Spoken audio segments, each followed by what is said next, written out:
Good day, everyone. I am Bea Jane D. Today, I will report about the discovery of Nicolaus Copernicus.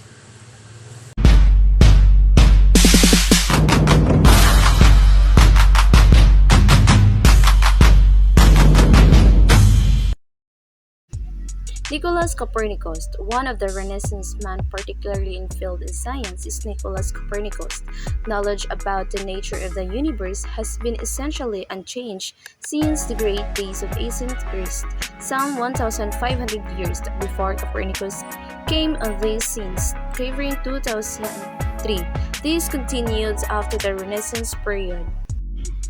Copernicus was remarkable the Greek ancient philosopher or thinker.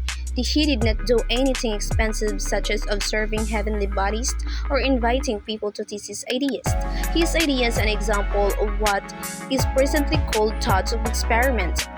By the time he finished his doctorate degree, Copernicus had been appointed as a canon at Public Cathedral in Finland. Despite his duty as a canon, he had plenty of time to sustain his interest in astronomy. Copernicus was strongly influenced by a book entitled Epitome, published in 1496 by German author Johannes Müller.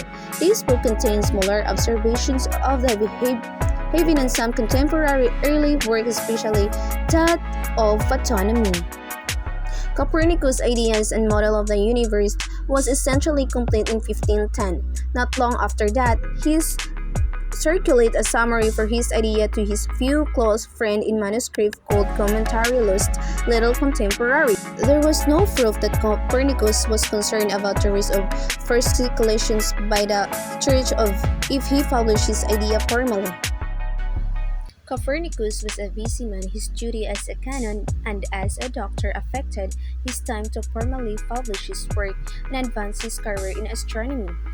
The publication of his books De Revolutionibus Orbicum Caelestium, one of the revolutions of the heavenly spheres, in 1943 is often cited as the start of the scientific revolution. In his book, he wanted a model of the universe in which everything moved around the single certain of the universe's race.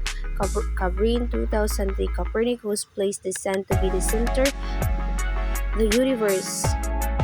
The Earth and all planets are surrounding or orbiting the sun each year.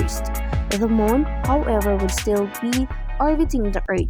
Copernicus' model of the Earth orbiting around the Sun automatically positioned the planets into a logical sequence.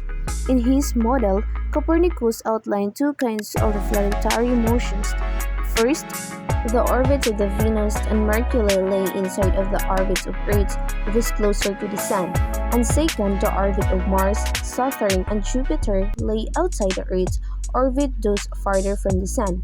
From this model, he would work on the length of the time it will take from each planet to orbit once around the Sun. The result would form a sequence from Mercury, which the shortest years throughout Venus, Earth, Mars, Jupiter, and Saturn, which the largest year. He placed a planet in order of increasing distance from the Sun.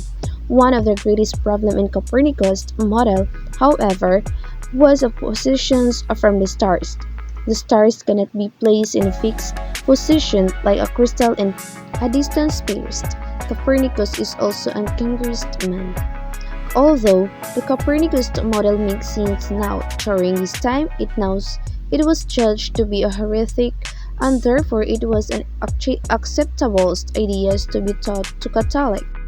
The Catholic Church abandoned the Copernicus model and was ignored by Rome from the rest of 16th century.